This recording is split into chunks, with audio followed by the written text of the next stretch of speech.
What's up YouTube? It's your girl Dominic Alexandria coming back with you with another video. So remember to like, comment, subscribe to my channel and my other content. So for those who know me or who don't know me or who have not watched my videos, I am in the Army and I'm in the Army as a social worker. So with that being said, because of my obligation with the military, this will likely be my last video of the year. Not forever, but just for the year, because I will be gone for an extended period of time. And I'm really kind of sporadic when I do post any sort of content, like it's like on the here and there kind of basis. But I can at least say with full confidence, this will probably be my last video for the year, but not ever. I'll be coming back better, bigger, and stronger next year. I may do one more video, but I don't want to make any sort of promises as I gear up for this work obligation. So with that being said, let's get to today's video. So for today's video, I'll be discussing the Army social work program versus civilian social work programs. So as you all know, I chose the civilian side, right? My education for my MSW degree came from University of South Carolina, go Gamecocks. And I graduated in 2017 with my MSW degree, and my concentration was health and mental health. And like I mentioned in the previous videos I've created about my MSW journey, USC have 5 different concentrations within their MSW program, which is children, youth, and families, health and mental health, military veterans and their families, geriatric, and then policy management. So I chose health and mental health because I felt like that was the most diverse of the 5. Because I knew I'm not going to do policy or make that my concentration, but the others can definitely be lumped into health and mental health. So I graduated in 2017 with a stellar 4.0 GPA. Just want to put that out there. Your girl is smart.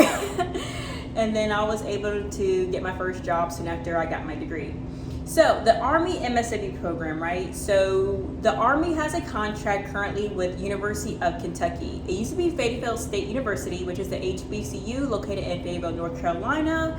And that contract ended in 2018, I want to say. It was either 2017, 2018 is when they kind of transitioned to University of Kentucky.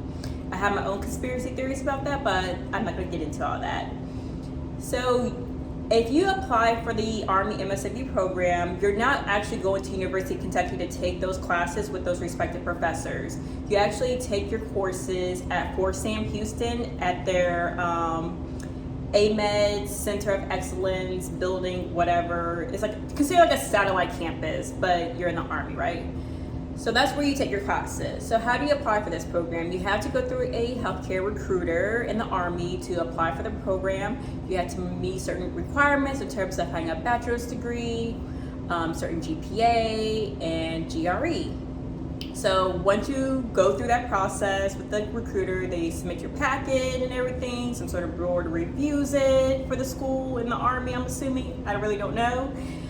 And then let's say you get the thumbs up, the acceptance, congratulations, you've been accepted to the Army University of Kentucky MSW program.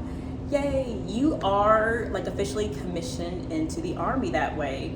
You either commissioned to the Army that way, or let's say you're just switching branches in terms of, let's say you were a health services officer or an engineer officer or a signal officer in the Army, you're switching over to AMED and you begin your respective degree program for that, right? It is a good way, in my opinion, to honestly get paid while you go to school, and you don't have to worry about taking out loans, right? Because that's one of the cons when you are going it through on your own, like I did. So I don't have any loans from my undergraduate degree. My undergraduate degree, by the way, is in Bachelor's of Science degree in psychology. I used my dad's GI Bill. Because he, at that time, he had well over 15 years of military service experience, and he transferred half of it to me and the other half to my brother. So that pretty much took care of my undergrad debt. It was like, I want to say for undergrad, maybe I spent like $25,000, but of course that's through, you know, the GI Bill, and then also too for the first couple of years I went to a community college and my parents paid for that out of pocket as well. So all in all, I was like very blessed undergraduate. Now for grad school, your girl was on her own, so I did take out loans for my grad school. So that's another con. So I wasn't really getting paid, but I did. So when I say I really wasn't getting paid, it wasn't on the same scale or scope if you are a Army MSW student going through the program, because you're getting paid whatever your respective rank is, for instance. So let's say you're a captain, right? You get the captain's pay. You're basically getting paid to go to school. I think that's totally cool, right? So when I was at USC, I was part of a health professions fellowship. So I did get 10 grand the second year, which was my final year in the program. And I also was a graduate assistant. Graduate assistant. So I was able to get the in-state tuition and also get a little small stipend during the program as well. So I got paid, but still it wasn't enough to cover the bills, and school wasn't free, so I had to take out loans at the end of the day.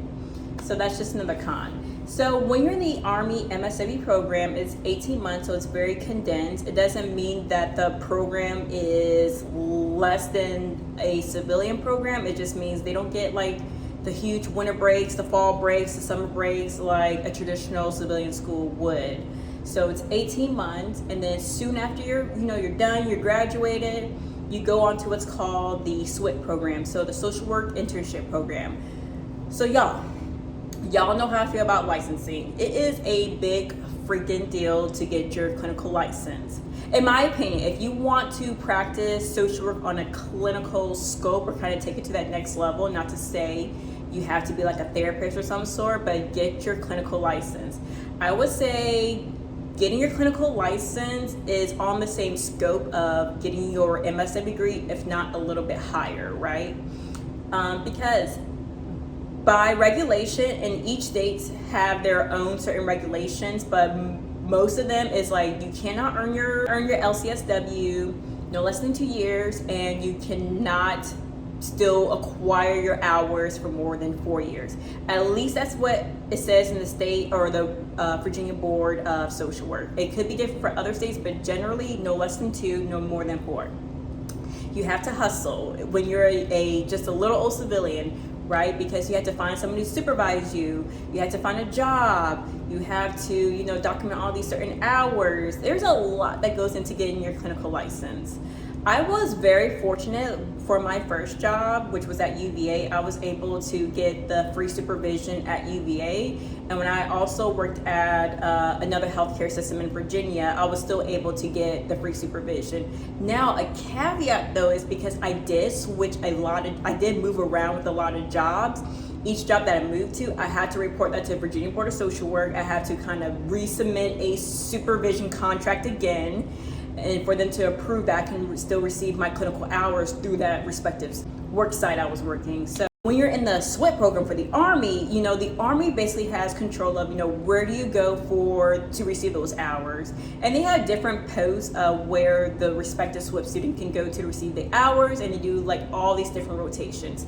They can get like a behavioral health officer rotation, so BHO, they can go to FAB, Family Advocacy Program, etc. So the Army, kind of sets the students up to what I feel like would be good success, right? Do I feel that I'm kind of behind the curveball here because all my licensing, all my education has been done from the civilian side?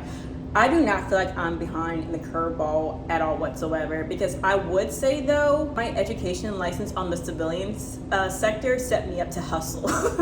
It set me up to hustle real hard. It helped me to network with other different people and agencies. So I want to say the moment I want to say since undergrad, I had this hustle mentality. And I think that stemmed from because I was not the most productive student when I was in high school. I pretty much sucked. And I felt like if I would have put in more effort, who knows like where I could have gone with that, but it's okay. At the end of the day, it's God's timing. But ever since then, after I graduated from high school, I wanted to put more effort into myself, right? I want to be kind of top dog too. I want to be smart. I want to be intelligent. I want to be all of this. I want to have goals. I want to have ambitions. So from there on, that's when I had kind of this hustle mentality, and it carried over from undergrad.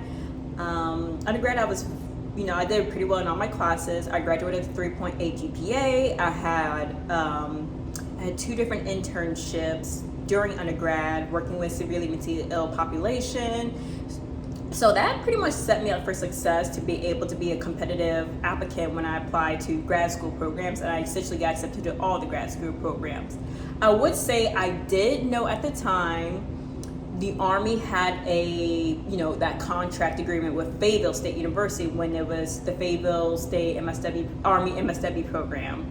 However, the sole reason why I did not apply for that program, because mind you, I would have been a very competitive applicant. By the time I would apply, and at that time I did apply to other schools, it was way past the window to submit your application. And so if I would have had to wait like next year for it, I would have taken like a year gap. And for those who know me pretty well, I don't like taking gaps. I don't like taking breaks. If I say I'm going to do something, I'm going to do my goals immediately and not wait. So mainly because of that reason, by the time I found out about the program, the application deadlines and all that, I already had in my mind, like, that's not gonna work with my timeline, because in the next 3-6 months, I will be in a grad school program and I'll be starting from there.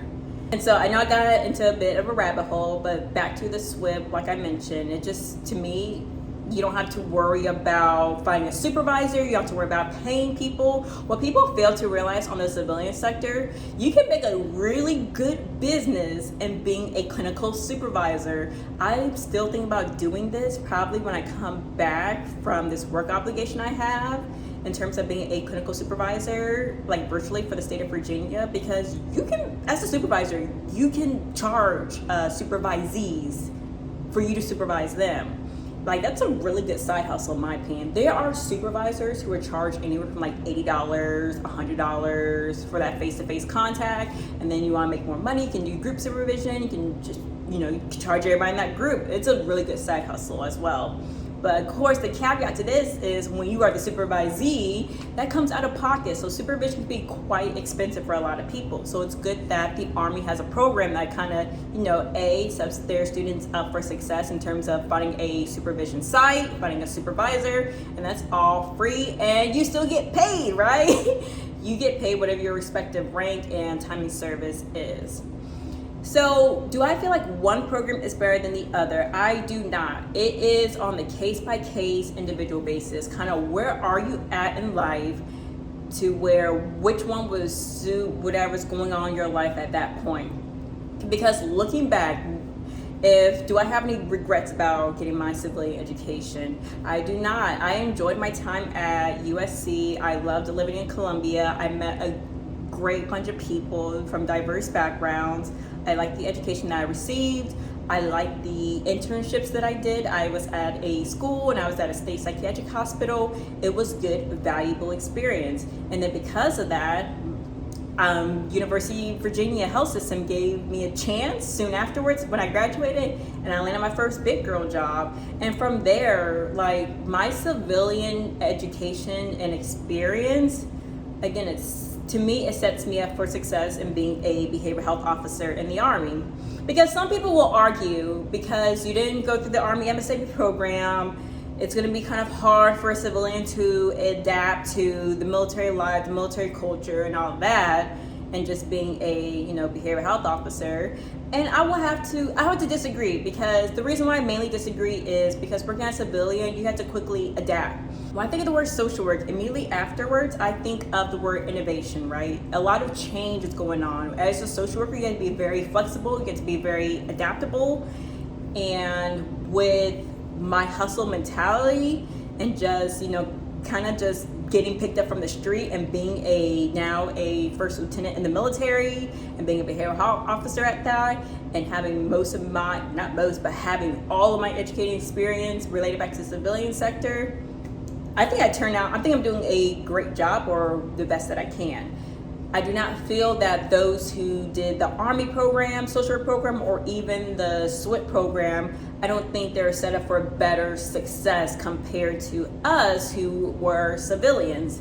I just think really it depends on the individual basis. I really do. Who you are as an individual. I'm very confident in being a social worker and making decisions. And I will relate a lot of that back to my very colorful work history. Because like I mentioned before, I changed jobs like every year or 2 years when I was a civilian as a social worker. Some people are like, what's wrong with her? But let's not get into all that. So if you're trying to choose or decide, should I go into the Army UK program, or should I get my education from the civilian sector? Do what you feel is best for you. If you choose each choice, right? They both have their strong pros and they both have their strong cons. So whatever you see fit is what I have to say. All right, so if you like today's video, give it a like, give it a thumbs up, give me a subscribing. Is that how it goes? And like I mentioned, I will be going away for a quite extended period of time. So this may be my last video that I post for the year. I may post one more, but we'll see. But if not, y'all, I'll see y'all next year. Have a good one. Bye.